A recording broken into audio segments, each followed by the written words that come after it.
కుమార మార్కండేయ స్వామి temple కావచ్చు, తీవ్రమైన ఉన్న శివాలన్నింటిలో కూడా ఈ రోజు ఉదయం నుంచి కూడా శివనామస్మరణ కొనసాగుతూనే ఉంది. భక్తులకు ఎటువంటి ఇబ్బందులు లేకుండా దేవాదాయ శాఖ అధికారులు తగిన ఏర్పాట్లు చేశారు.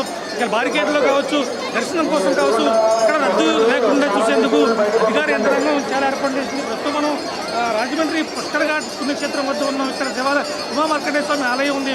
ఈ రోజు ఉదయం 1 గంట ప్రాంతం నుంచి కూడా భక్తులు కిటకిటలాడుతూనే ఉంది. ఎటువంటి ఇబ్బందులు లేకుండా వాళ్ళకి ఏర్పాటు చేశారు. మహాశివరాత్రి పర్వదినం పుష్కరిస్తుని ముఖ్యంగా గోదావరి స్నానానికి ఎక్కువ మంది భక్తులు ఆసక్తి చూపుతారు. అంటే తెచ్చిన పాపాలన్నీ కూడా ఈ పూట గోదావరి స్నానం చేస్తే కనుక పాపాలన్నీ పోతాయని భక్తులకి బలంగా నమ్ముతారు. దాంతోపాటు పితృదేవతలకు పిండతర్పణ కూడా ఇక్కడ చేస్తారు. ఎందుకంటే వాళ్ళ పితృదేవతలంతా కూడా ఎక్కడ ఉన్నా కానీ శివరాత్రి సందర్భంగా వాళ్ళకి పిండతర్పణ చేస్తే వాళ్ళ ఆత్మలు శాంతిస్తాయని చెప్పి ఎక్కువగా ఇక్కడ ప్రజలైతే భావిస్తారు. ఈ నేపథ్యంలోనే ఈరోజు ఉదయం నుంచి తెల్లవారుజాము 1 గంట నుంచి కూడా ఈ గోదావరి తీరంలో ప్రత్యేక పూజలు జరుగుతున్నాయి. అలాగే వీరభుచ్చులు కావచ్చు, శివభక్తులు కావచ్చు, పెద్ద ఎత్తున గోదావరి తీరం వెంబడి వాళ్ళందరూ కూడా ప్రత్యేక పూజల్లో పాల్గొన్నారు. అలాగే దూర ప్రాంతాలు చూస్తున్న భక్తుల కోసం కూడా గోదావరికి అందుబాటులో ఉండేందుకు ఘాట్లను కూడా రాజమండ్రి